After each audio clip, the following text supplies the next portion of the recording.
नाम भी होता था, जहाँ खुदा का नाम होता था वहीं मुस्तफ़ा का नाम भी होता था, जहाँ ला इलाहा इल्लल्लाह लिखा जाता था वहीं मुहम्मदुर रसूलुल्लाह भी लिखा जाता था। लेकिन अब आप जो नई नई इमारतें बन रही हैं मक्का में, आप देखें मक्का मदीना में जो नई नई इमारतें बन रही हैं, उन नई इमारतों में अल्लाह का नाम तो लिखा जा रहा है लेकिन रसूल का नाम नहीं लिखा जा रहा है। ला इलाहा इल्लल्लाह तो लिखा है, मुहम्मदुर रसूलुल्लाह नहीं लिखा जा रहा है। सिर्फ ला इलाहा इल्लल्लाह देखेंगे, मुहम्मदुर रसूलुल्लाह नहीं देखेंगे। हजरात, उन्हीं की नकल करते हुए कुछ लोगों ने भारत में भी यही ट्रेंड चला दिया है और उन्होंने अब अपनी गाड़ियों पे सिर्फ अल्लाह का नाम लिखवाना शुरू कर दिया है और नबी के नाम को तर्क कर दिया है, मुस्तफ़ा के नाम को छोड़ दिया है। वो ला इलाहा इल्लल्लाह तो लिखवाते हैं, मुहम्मदुर रसूलुल्लाह नहीं लिखवाते हैं। अब उनकी मस्जिदों में भी अल्लाह का नाम तो होता है लेकिन नबी का नाम कुछ लोगों ने शुरू कर दिया है भारत में भी।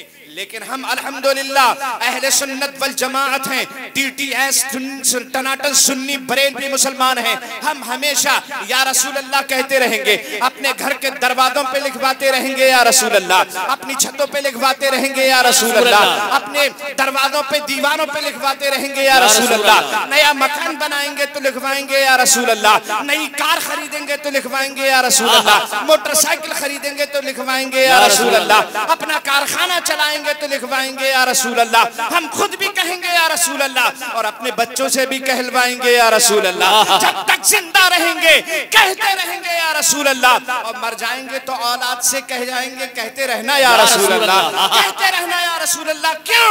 इसलिए या रसूल अल्लाह के नारे से हमको प्यार है, या रसूल अल्लाह के नारे से हमको प्यार है। जिसने ये नारा लगाया उसका बेड़ा पार। नारे तकबीर, नारे रिसालत, नारे रिसालत,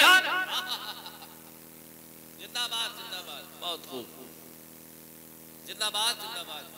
साहब बात बेटा पहले आ जाते थोड़ा और, अल्लाह करम फरमाए, आते रहना, मोहब्बत पैदा हो जाएगी बहुत। मदीना की सरजमीन है, कहाँ की सरजमीन है? जल्दी बोलो, कहाँ की सरजमीन है? मदीना शरीफ, मदीना की सरजमीन है और सरजमीन मदीना में मुस्तफ़ा जाने रहमत सल्लल्लाहु अलैहि वसल्लम तशरीफ फरमा हैं। सहाबा चारों तरफ से बैठे हुए हैं, मजमा जमा हुआ है, तकरीर का माहौल चल रहा है, मुस्तफ़ा तकरीर कर रहे हैं, खिताब फरमा रहे हैं, सहाबा इधर उधर बैठे हैं। ऐसा लग रहा है जैसे सितारों के दरमियान चांद बैठा हुआ है। सहाबा दाएं बाएं हैं, नबी बीच में तशरीफ फरमा है। ऐसा लगता है जैसे चांद सितारों के दरमियान बैठा हुआ है। और एक सहाबी तो यूं कहते हैं कि 14वीं रात का चांद आसमान पे पूरी आबोताब के साथ चमक रहा था और मैं मस्जिद नबवी में आया तो आमिना का चांद अपने आंगन में बैठा हुआ है। आसमान का चांद पूरे आबोताब के साथ आसमान पे चमक रहा था और आमिना का चांद अपने आंगन में बैठा हुआ था। मैं एक नजर आमिना के चांद को देख रहा था, एक नजर आसमान के चांद को देख रहा था, एक नजर आमिना के चांद को देख रहा था, एक नजर आसमान के चांद को देख रहा था और ये फैसला नहीं कर पा रहा था कि आसमान का चांद ज्यादा खूबसूरत है या आमिना का चांद ज्यादा खूबसूरत है।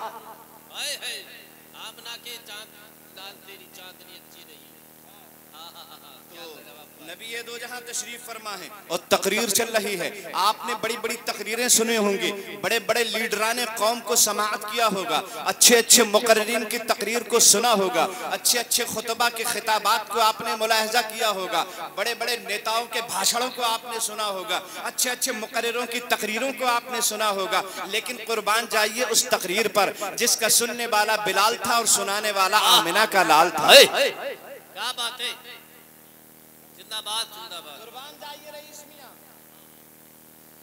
उस तकरीर पर जिस तकरीर का सुनने वाला बिलाल था और सुनाने वाला आमिना का लाल था। एक नौजवान दौरान तकरीर आ गया, नबी दो जहां सल्लल्लाहु अलैहि वसल्लम तकरीर फरमा रहे हैं, मजमे में खड़े होकर कहने लगा या रसूल अल्लाह मेरा एक मसला हल कर दीजिए। गौर से सुनने की बात है। नौजवान उठकर खड़ा हुआ, कहने लगा या रसूल अल्लाह, मेरा एक मसला हल कर दीजिए। बात बहुत ज्यादा संगीन है, गुंजलक है, मेरी समझ से परे है, मैं परेशान हूँ, उलझा हुआ हूँ। या रसूल अल्लाह, उसे हल फरमा दीजिए। नबी दो जहां सल्लल्लाहु अलैहि वसल्लम मुख्तार शरीयत हैं जी, और हम मोहताज शरीयत हैं। आज मुख्तार शरीयत की बारगाह में नौजवान आकर कहने लगा या रसूल अल्लाह, मेरा एक मसला हल कर दीजिए, मैं बहुत ज्यादा परेशान हूँ। नबी दो जहां फरमाते हैं बताओ क्या बात है। वो कहने लगा या रसूल अल्लाह, मेरा एक काम फंस गया था, मैंने उस काम को पूरा होने के लिए अपने रब से नजर मान ली।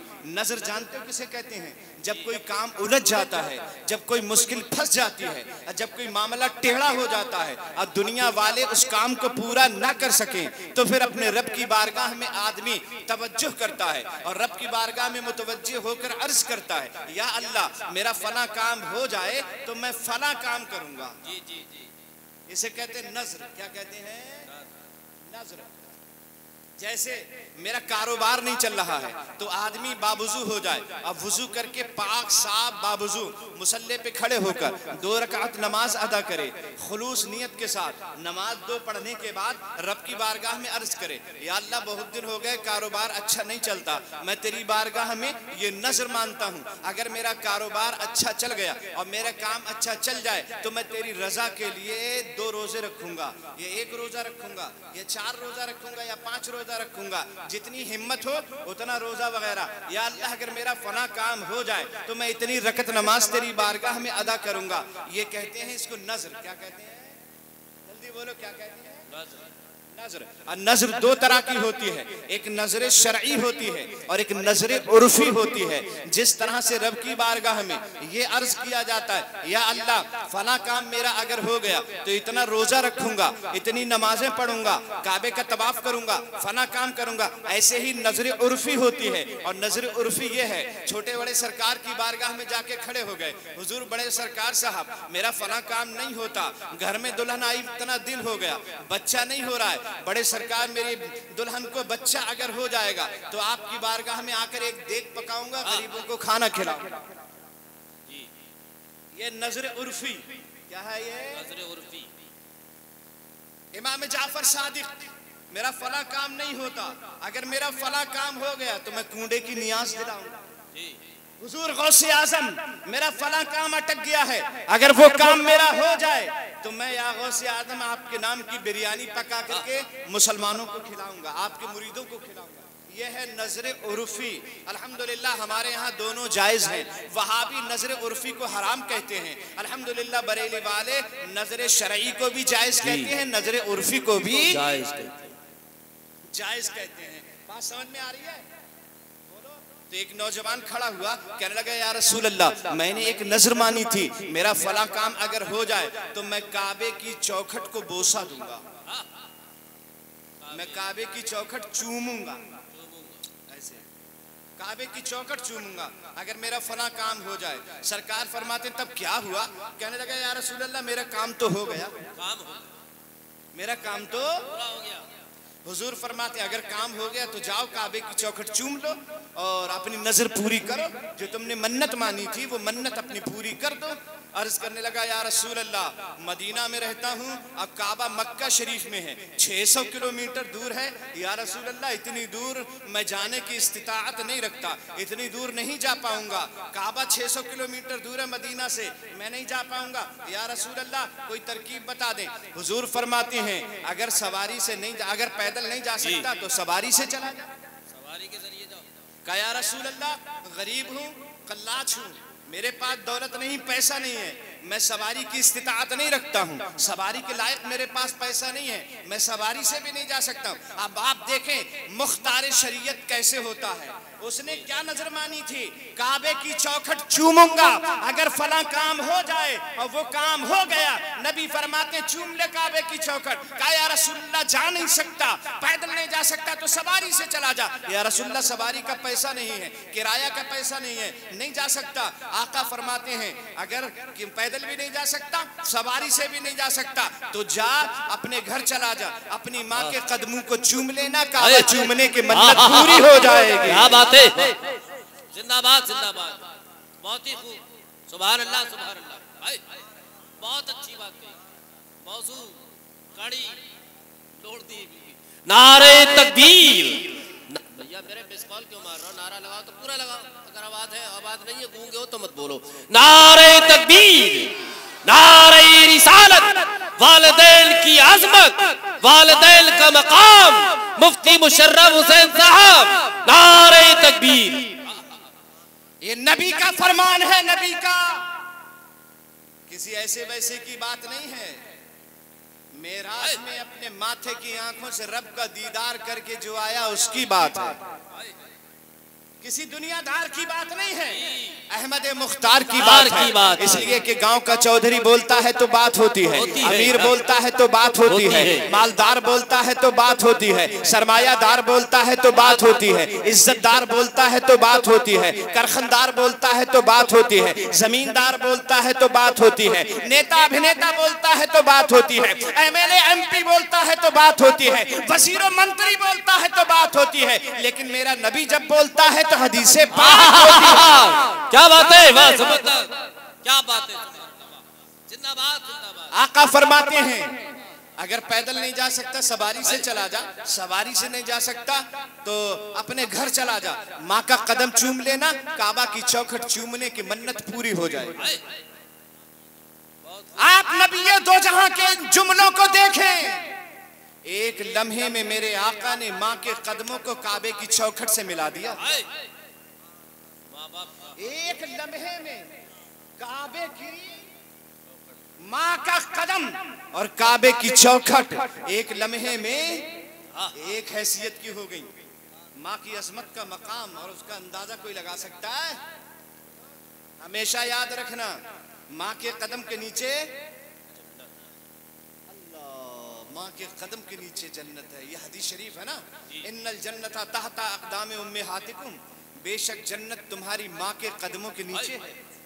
लोगों ने अर्ज की या रसूल अल्लाह जन्नत तो माँ के कदम के नीचे है, लोग माँ की बड़ी इज्जत करते हैं, बड़ी अजमत करते हैं, जो जन्नत के तलबगार हैं अपनी माँ की इज्जत करते हैं, और जिन्हें जन्नत नहीं चाहिए माँ को गालियाँ बकते हैं, जिन्हें जन्नत नहीं चाहिए माँ को बुरा कहते हैं, जिन्हें जन्नत नहीं चाहिए माँ को तकलीफें पहुँचाते हैं। या रसूल अल्लाह आपने जिस दिन से कहा है जन्नत माँ के कदम के नीचे है, माँ की अजमत बढ़ गई, माँ की इज्जत बढ़ गई, लेकिन बाप की इज्जत में फर्क नहीं आया, बाप की इज्जत और अजमत न बढ़ सकी, लोगों की नजर में बाप की अजमत न बढ़ पाई। या रसूल अल्लाह बाप का क्या हाल है, बाप का क्या हुक्म है? मुस्तफा फरमाते हैं इन्नल जन्नता तहता अक़दामे उम्महातिकुम, ये बिल्कुल सही है कि बेशक जन्नत माँ के कदम के नीचे है, लेकिन ये भी याद रखना इन्ना बाबल जन्नते तहता अक़दामे आबाइकुम, जन्नत तो माँ के कदम के नीचे है, लेकिन उस जन्नत का दरवाजा बाप के कदम के नीचे है।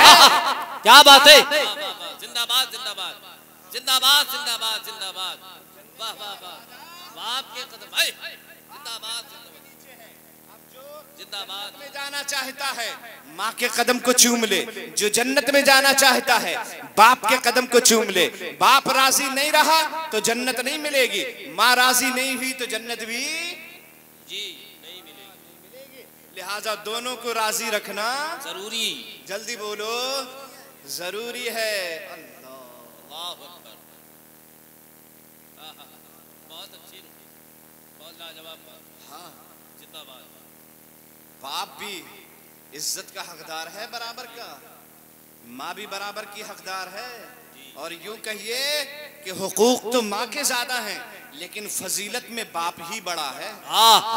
फजीलत में बाप बड़ा, हुकूक माँ के ज्यादा हैं औलाद के ऊपर, लेकिन फजीलत में बाप बड़ा है माँ से। बात समझ में आ गई भाइयों?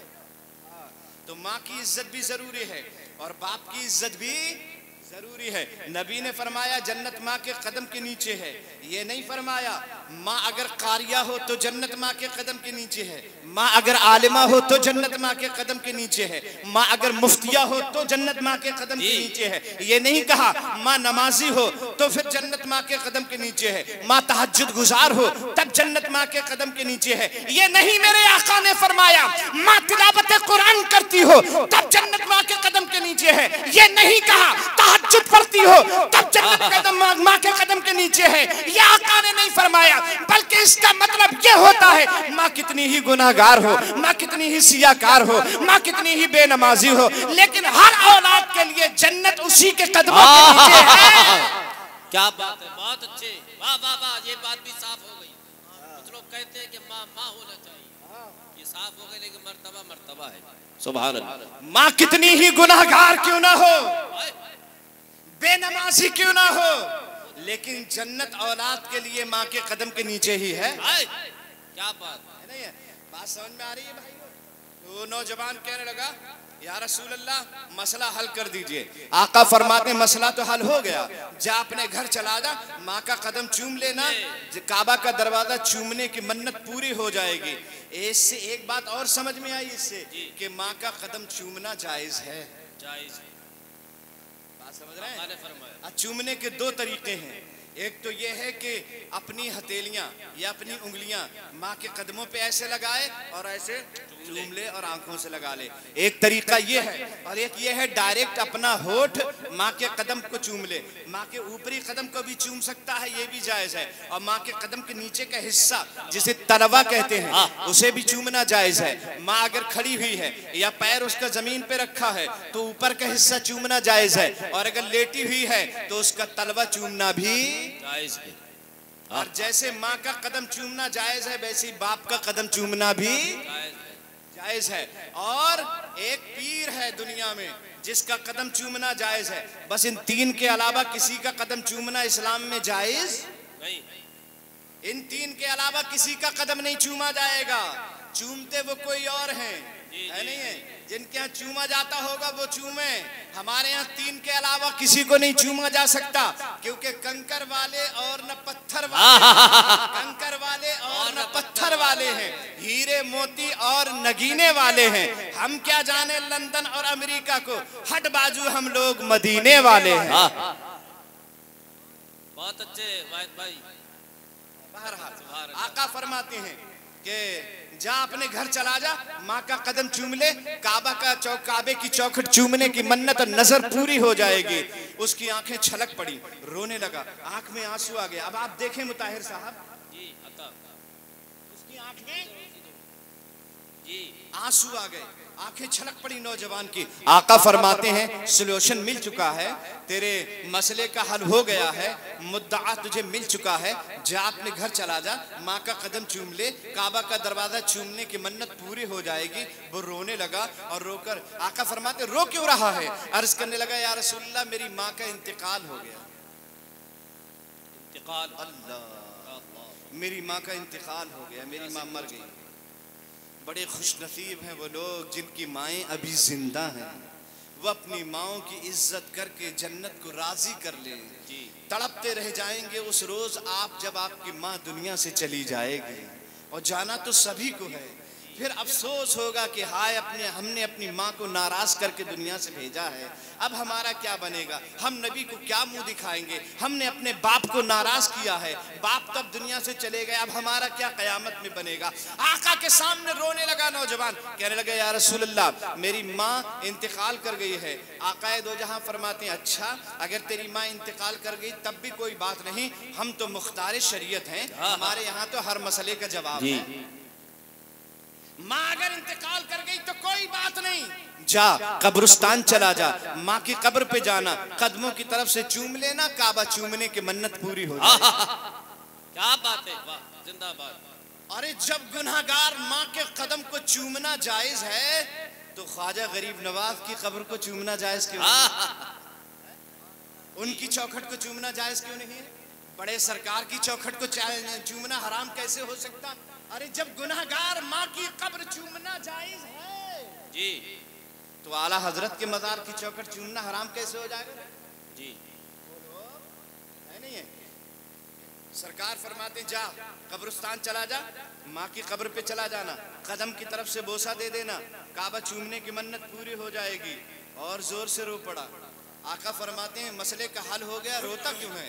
अर्ज करने लगा या रसूल अल्लाह, मेरी माँ का जब इंतकाल हुआ था तो मैं बहुत छोटा सा था, मुझे ये पता नहीं माँ किस कब्रिस्तान में दफन है और कौन सी कब्र मेरी माँ की है। आका फरमाते हैं हमारी बारगाह में आने वाला कभी मायूस नहीं जाता है। और सही बात है, यही वो बारगाह है जिस बारगाह में अबू बकर आए तो सिद्दीक बना दिए गए, इसी बारगाह में उमर आए तो फारूक बना दिए गए, उस्मान आए तो जुन्नूरैन कर दिए गए, हैदर आए तो अली आए तो हैदर कर्रार बना दिए गए, यही वो बारगाह है। हसन आए तो नजीब बना दिए गए, हुसैन आए तो शहीद बना दिए गए। इसी बारगाह में अबू हनीफा को इमामत मिली है, शाफई को अजीमत मिली है, मालिक को नुदरत मिली है, हम्बल को जिद्दत मिली है, वली को विलायत मिली है, गौस को करामत मिली है। इसी बारगाह से वली को विलायत मिली है, गौस को करामत मिली है, अब्दुल कादिर को कादिरियत मिली है, ख्वाजा को चिश्तियत मिली है, बहाउद्दीन को नक्शबंदियत मिली है, शहाबुद्दीन को सोहरवरियत मिली है, कुतुबुद्दीन को कुतुबियत मिली है,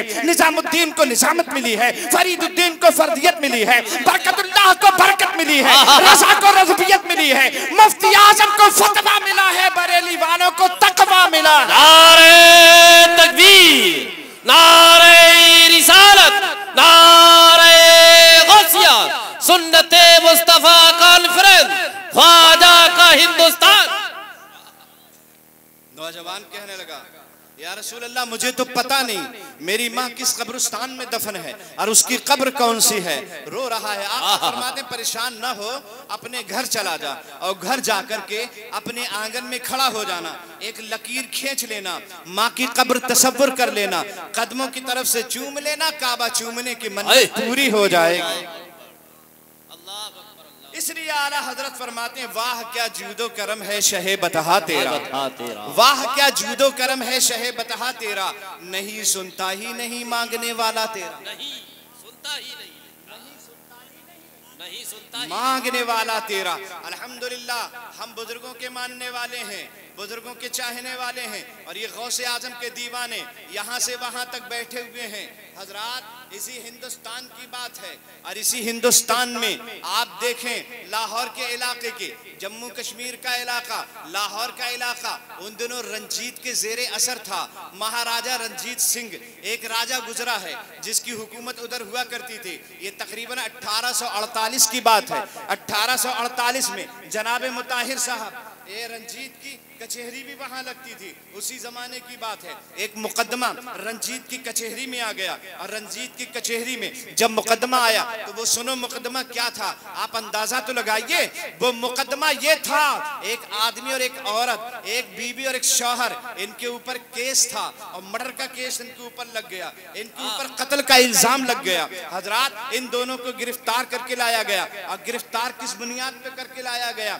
जो आदमी गायब हुआ था और जो आदमी कत्ल हुआ था या जिस आदमी जो गुम गया था, उस आदमी का जो घोड़ा था वो घोड़ा इन लोगों के पास पाया गया था, इनके दरवाजे पर बंधा हुआ था। वो घोड़ा दोनों मियां बीवी गिरफ्तार करके रंजीत की कचहरी में लाए गए, रंजीत की अदालत में लाए गए। मुकदमा शुरू हुआ, बहस शुरू हुई, जिरा शुरू हुई और इनसे पूछा गया कि आपने फलां को कत्ल किया है? तो वो कहने लगे हमने कत्ल नहीं किया है। क्या झूठ बोलते हो, तुमने कत्ल नहीं किया है? तो ये घोड़ा उसका तुम्हारे पास कैसे आया? उसके घर वालों ने, उसके रुफका ने, उसके रिश्तेदारों ने तुम्हारे ऊपर रिपोर्ट लिखवाई है और ये कहा है कि हमारा आदमी फला फला दिन से गायब हो गया है और वो जिस घोड़े पर गया था वो घोड़ा फला साहब के दरवाजे पे बंधा हुआ है और फला साहब के यहाँ है, वो घोड़ा तुम्हारे यहाँ बंधा हुआ है और तुम्हारे घर से घोड़ा बरामद हुआ है। इसका मतलब है तुम्ही ने उस आदमी को गायब किया है, तुम्ही ने उस आदमी को मारा है। मुताहिर साहब ये जिरा चल रही है, ये बहस चल रही है। वो दोनों मियाँ बीबी कहते हैं नहीं नहीं हमने उसे नहीं मारा है।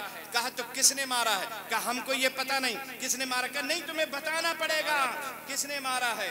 जब उस मियाँ बीबी पे सख्ती की रंजीत ने, आप अंदाजा लगाइए, तो वो दोनों मियाँ बीबी कहने लगे, आप सुनकर हैरत में पड़ जाएंगे। उन दोनों मियाँ बीबी ने रंजीत, महाराजा रंजीत की अदालत में ये बयान दिया कि हमारे पड़ोस में एक बदअकीदा रहता था।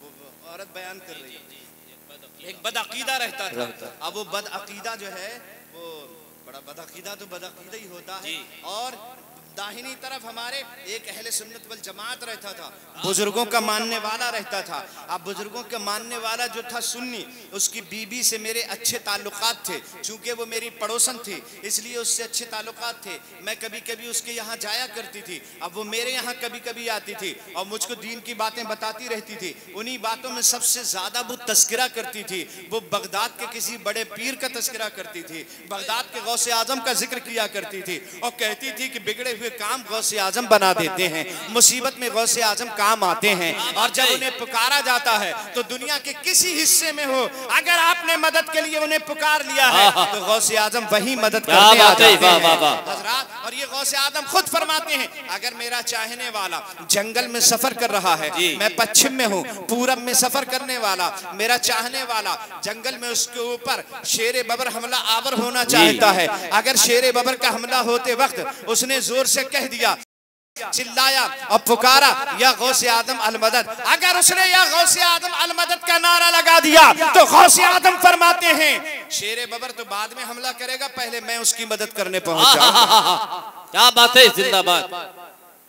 बबर तो बाद में हमला करेगा, पहले मैं उसकी मदद करने पहुंच जाऊंगा। और ये बात बिल्कुल सही है। ये किसका उर्ज है, किस जात की जलवा नुमाई है कि जिसको देखते ही बस खुदा की याद आई है। मुसीबत में कभी सोचा शाह आवाज दूं तुझको, तेरी आवाज से पहले मेरी आवाज से पहले तेरी आवाज आई है। तो ये बिल्कुल सही है। गौसे आजम को पुकारने वाला पुकारता बाद में है, मदद पहले उसे मिल जाती है।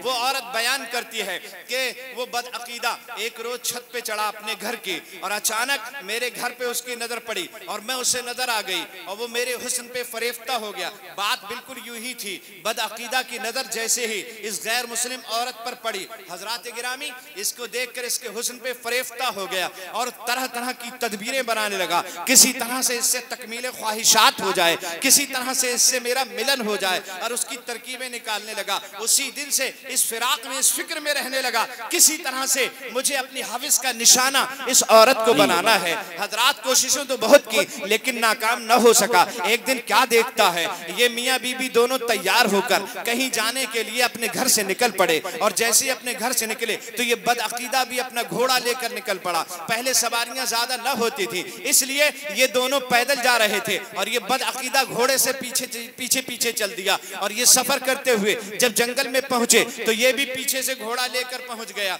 और जब करीब पहुंचा तो जाकर कहने लगा, अरे आप लोग तो मेरे पड़ोसी हैं, आप कहां जा रहे हैं? जी, आप तो मेरे पड़ोसी हैं, जल्दी बताइए, मेरे पड़ोसी हैं, आप कहां जा रहे हैं? बदअकीदा वहाबी देवबंदी जब भी बोलता है तो इतना ही मीठा बोलता है, दिल में चाहे उसके जहर कितना ही भरा हुआ हो लेकिन बोलता बड़ा मीठा है, बड़ा मोहब्बत से मिलेगा। हाँ, बड़ी मोहब्बत से मिला और कहने लगा, अरे आप तो हमारे पड़ोसी हैं और आप पैदल जा रहे हैं, ऐसा करिए आप हमारे घोड़े पे बैठ जाइए। जी, आप हमारे घोड़े पे बैठ जाइए। शौहर कहने लगा, मैं कैसे बैठ जाऊं, मेरे साथ में मेरी बीवी है। तो वो कहने लगा कि बीवी को भी बिठा लीजिए। जी, तो बीबी कहने लगी, नहीं नहीं नहीं मैं नहीं बैठूंगी। थोड़ी दूर चले थे, फिर उसने कहा, बड़ी जिद करने लगा, अरे बैठ जाइए बैठ जाइए, ये कोई पड़ोसी होने का हक अदा कहाँ हुआ? अरे घोड़ा जब मौजूद है, सवारी मौजूद है तो आपको पैदल चलने की क्या जरूरत है? मैं किस काम में आऊंगा, मेरा घोड़ा किस काम में आएगा, मेरा पड़ोसी होना किस काम में आएगा? आइए बैठ जाइए बैठ जाइए। इस बीबी से भी जिद करने लगा, इसको तो तकमील ख्वाहिशात पूरी करना थी। जब इससे जिद की तो वो औरत कहने लगी, आप इतनी जिद कर रहे हैं तो ठीक है हम बैठ जाएंगे। शौहर से कहने लगी, मियाँ बैठ जाइए ना। कहा ठीक है, अगर तू राजी है तो हम बैठ जाएंगे। लेकिन बीबी कहने लगी बदअकीदा से कि ठीक है हम बैठ तो जाएंगे लेकिन हमारी एक शर्त है। वो बदअकीदा कहने लगा, जितनी शर्तें लगाओगी सब मान लेंगे, बस बैठ घोड़े पर बैठ, जितनी शर्तें लगाओगी सब पे एग्री हो जाएंगे, बस बैठ जाओ हमारे घोड़े पे। तो वो कहने लगी ठीक है मैं बैठ जाऊंगी, लेकिन तुमको एक जमानत देना पड़ेगी। का किसकी जमानत? का वो बगदाद वाले अब्दुल कादिर जीलानी जो हैं, जिनको गौसे आजम कहते हैं, उनकी जमानत अगर आप दे दें तो फिर मैं बैठ जाऊंगी। तो वो बदअकीदा तो था ही, बुजुर्गों को मानता नहीं था, लेकिन जैसे ही तकमीले ख्वाहिशात की कुछ टिमटिमाती हुई रोशनी नजर आई तो कहने लगा ठीक है मैं उनकी जमानत दे रहा हूँ और मैं उनको जामिन मान रहा हूँ। हम दोनों के बीच में वही जामिन है और वही जमानत हमारी ले रहे हैं। अब आइए आप बैठ जाइए। अपना काम जब बनता है तो बुजुर्गों को याद करता है। हमारे यहाँ एक मिसाल बोली जाती, अटक गई घिन्नी तो बोलती सिन्नी। सिन्नी बोलते कि नहीं बोलते? अटक गई घिन्नी बोल दी सिन्नी, और निकल गई घिन्नी तो भूल गए सिन्नी। ये कहावत है, कहते अटक गई घिन्नी तो बोल दी सिन्नी। हाँ, तो इसकी अटकी हुई थी घिन्नी। ये कहना कि मैं अब्दुल कादिर जीलानी को अपना जामिन मानता हूँ और उनकी जमानत देता हूँ, आओ बैठ जाओ। तो पहले शौहर बैठा और उसके पीछे उसकी बीबी बैठी, और ये जैसे ही दोनों बैठे इसने घोड़े को एड़ लगाई, घोड़ा सरपट दौड़ने लगा, और जैसे घोड़े की रफ्तार तेज हुई इसने चुपके से तलवार निकाली और निकालने के बाद पीछे मुड़कर शौहर की गर्दन पे लगा दी। शौहर तड़पता हुआ जमीन पे गिर गया, और जैसे ही जमीन पे गिरा इस औरत ने देखा मेरा शौहर नामदार गैर मुस्लिम थी, मेरा शौहर नामदार तड़प कर जमीन पे गिर गया और इस नालायक ने मेरे शौहर को कत्ल कर दिया। ये इसके आंख से आंसू जारी हो गए। हजरात ये रोने लगी। तो गौसे आजम रज़ी अल्लाह ताला अन्हु की जमानत, ये याद रखिएगा, गौसे आजम की जमानत है। वो औरत पीछे मुड़ मुड़ कर देखती जा रही थी, पीछे मुड़ मुड़ कर देखती जा रही थी। ये बदअकीदा कहने लगा पीछे मुड़कर क्या देखती है? तो वो औरत कहने लगी मैं अब्दुल कादिर जीलानी का इंतजार कर रही हूँ। क्या बात है? जमानत दी है उन्हीं का इंतजार कर रही हूँ। क्या नादान औरत, तुझे नहीं मालूम ये जितने हैं सब मरकर मिट्टी में मिल गए हैं, कोई जिंदा कब है? इनकी तो हड्डियां भी गल गई होंगी, वो तेरी मदद करने के आएंगे। तो वो कहने लगी तू चाहे जो भी कहे, लेकिन जमानत उनकी है तो मदद वही करने आएंगे। क्या बात है?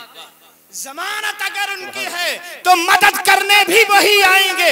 पीछे मुड़ मुड़ के देख रही है, मुड़ मुड़ के देख रही है। हजरात जैसे ही इसने मुड़ के देखना शुरू किया, इधर क्या होता है, ये घोड़ा तेजी से दौड़ा रहा था, सामने कोई आदमी आकर खड़ा हो गया जिसके चेहरे पर नकाब पड़ी हुई थी। इसने घोड़े को फौरन रोक लिया, और जैसे ही घोड़ा रुका, रुकने के बाद घोड़े की लगाम को खींच लिया। खींचने के बाद इसका गिरेबान पकड़ा, पकड़कर नीचे उतारा झटके से, और झटके से उतारने के बाद तलवार निकाली, इसकी गर्दन तन से जुदा कर दी। इसकी गर्दन थोड़ी ही देर में खाको खून में तड़पने लगी, और जैसे ये कत्ल हुआ आगे बढ़ा। बढ़ने के बाद उसी शौहर के कटे हुए जिस्म को ये औरत बयान कर रही है कि शौहर के कटे हुए जिस्म को, सर को धड़ से मिलाया, तन से लगाया, और तन लगाने के बाद ऐसे हाथ फेरा और कुम बिइज़्निल्लाह कह दिया। इतना कहना था, मुर्दा जिंदा होके खड़ा हो जाता है, और जिंदा करके मुर्दे को इसका सुहाग वापस करके आने वाला शान से जाने लगा। इन दोनों को घोड़े की लगाम पकड़ा दी और कहा ये घोड़ा अब तुम्हारा है।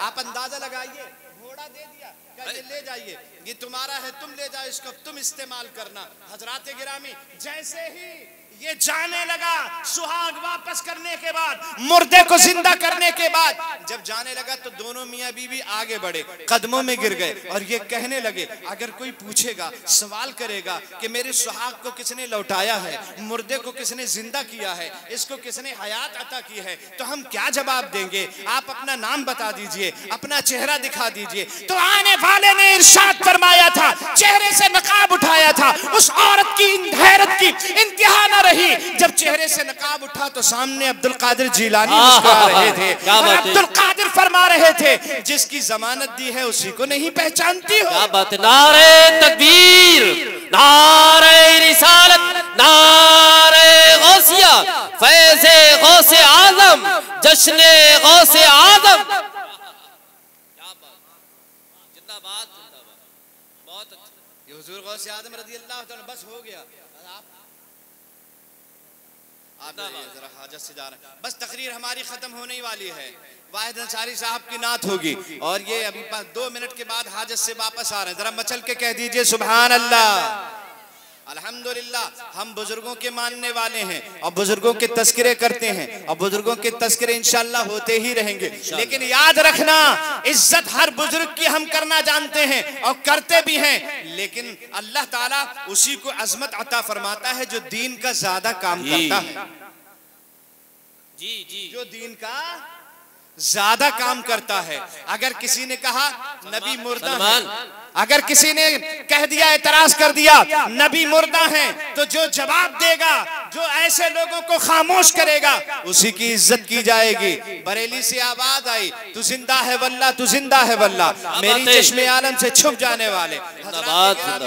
अगर कोई ये कहे नबी गैब नहीं जानते थे, अगर कोई ये जवाब दे दे कि नबी गैब जानते थे, इज्जत उसी की जाएगी। वैसे तो सभी इज्जत के लायक हैं, लेकिन उसी की इज्जत की जाएगी जो ये जवाब दे दे और बदअकीदों को खामोश कर दे और ये कह दे और कोई गैब क्या तुमसे निहा हो भला, और कोई गैब क्या तुमसे निहा हो भला, जब ना खुदा ही छुपा तुम पे करोड़ों दुरूद। जब कोई ये एतराज करे कि मज़ारों पे जाना नाजायज है, हराम है, मज़ारों से तबर्रुक हासिल करना नाजायज है, तमस्सुक पकड़ना हराम है, ऐसे मौके पे जो जवाब देगा वही इज्जत के काबिल होगा। तो बदायूं से सालिमुल कादरी एक किताब लिखेंगे, मोहब्बत बरकत और ज़ियारत। वो किताब लिखने के बाद वहाबियों के मुंह को खामोश कर देंगे। तो इज्जत वैसे तो सबकी होगी, लेकिन ज्यादा इज्जत हुजूर सालिमुल कादरी की होगी।